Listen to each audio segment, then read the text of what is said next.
वार 2 theatres के अंदर आ चुकी है और ये एक स्पाई यूनिवर्स की मूवी तो ज़रूर है, लेकिन थोड़ी-सी अलग क्या है क्योंकि इसमें कबीर की हमें पर्सनल स्टोरी दिखाई जाती है। पहले तो वो राव को धोखा दे चुका है और मेन चीज़ उसने कर्नल लूथरा को मार दिया और कर्नल लूथरा को जिस वक़्त ऋतिक मारता है, मेरे ख़्याल से जिस तरह की वो इमोशंस बहराने देता है,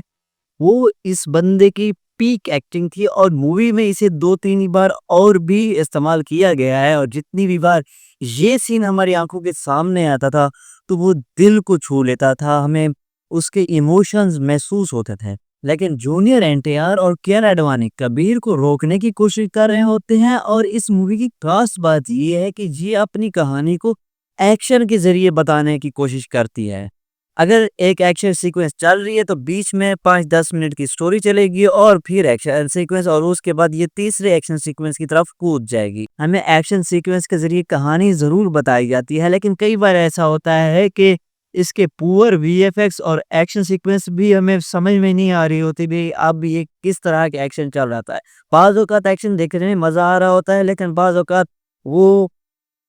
नहीं कर पाते हैं और कई बार पुअर वीएफएक्स भी देखने को मिलते हैं कि ये सीन ग्रीन स्क्रीन पर ही शूट किया गया है और हमें लोग नकली-नकली महसूस होने लगते हैं। अयान मुखर्जी को हमने पहले ब्रह्मास्त्र का डायरेक्ट करते हुए देखा है और जिस तरह की उसमें लाइटिंग और वीएफएक्स का इस्तेमाल किया गया था तो हाइप थोड़ी बिल्ड हो गई थी। लेकिन फिर इसका टीज़र और ट्रेलर आते हैं जो उसके हाइप को बिल्कुल भी डाउन कर देते हैं। तो क्या मूवी में ये चीज़ काम करती है? तो हाँ,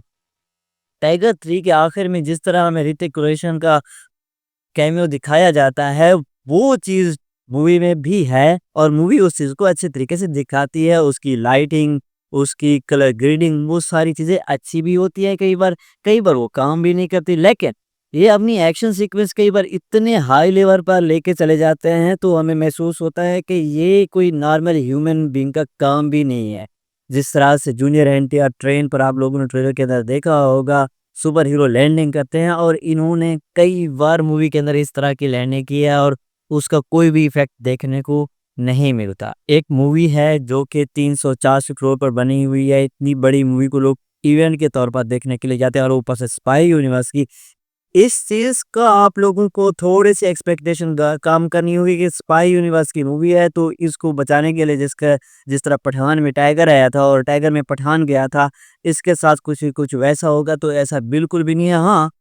इसके आखिर में एक मिड क्रेडिट सीन ज़रूर है जो कि इसके स्पाई यूनिवर्स को आगे बढ़ाने के लिए काम करता है। लेकिन मूवी जूनियर एनटीआर और ऋतिक रोशन के ही कंधों पर होती है और इनकी केमिस्ट्री जिस तरह से बिल्ड की गई है, हमने आरआरआर में देखा था कि 2 अगर मेन लीड में हीरो है और बराबर की उनको स्क्रीन प्ले दिया जा रहा है, तो अगर उनकी केमिस्ट्री प्रॉपर बैठ जाती है तो मूवी क्या कर सकती है और इसी तरह से जूनियर एनटीआर और ऋतिक की केमिस्ट्री तो अच्छी थी और इन्होंने कई बार अपनी दोस्ती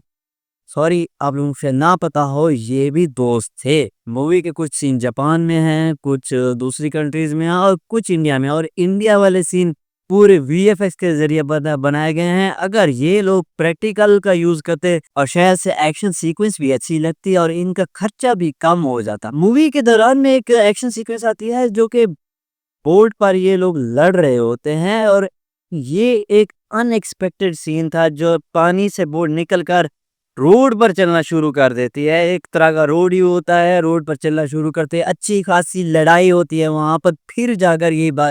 ये जो कश्ती होती है वो पानी में कूद जाती है। वार 1 का इसे आप डायरेक्ट सीक्वल भी कह सकते हैं, ज़्यादा कनेक्शन नहीं है लेकिन थोड़े बहुत रेफरेंस दिए गए हैं और जूनियर एनटीआर और ऋतिक के एंट्री पर जिस तरह का बीजीएम था, वो देखने में मज़ा आता है। ऋतिक की वार 1 जैसी एंट्री तो नहीं थी, लेकिन ये एंट्री भी अच्छी थी। कियारा आडवाणी का कैरेक्टर भी एक स्पाई है, लेकिन उसे ज़्यादा यूज़ नहीं किया गया और उसका थोड़ा बहुत कर्नल लूथरा के साथ भी कनेक्शन स्टेबल किया गया था और कर्नल लूथरा की जगह अब एक और नए कैरेक्टर ने ले ली है। मोटा-मोटा अगर आप मूवी देखना चाहते हैं तो मूवी उतनी बुरी नहीं है जितनी टीज़र और ट्रेलर में दिखाई गई थी और इतनी अच्छी भी नहीं है इसका बजट 300-400 करोड़ हो जाए। खैर ये थे मेरे ओपिनियन वार 2 को लेकर। आपका क्या कहना है इस बारे में मुझे कमेंट में ज़रूर बताएं और ऊपर से इसका मुकाबला कूली के साथ भी तो है।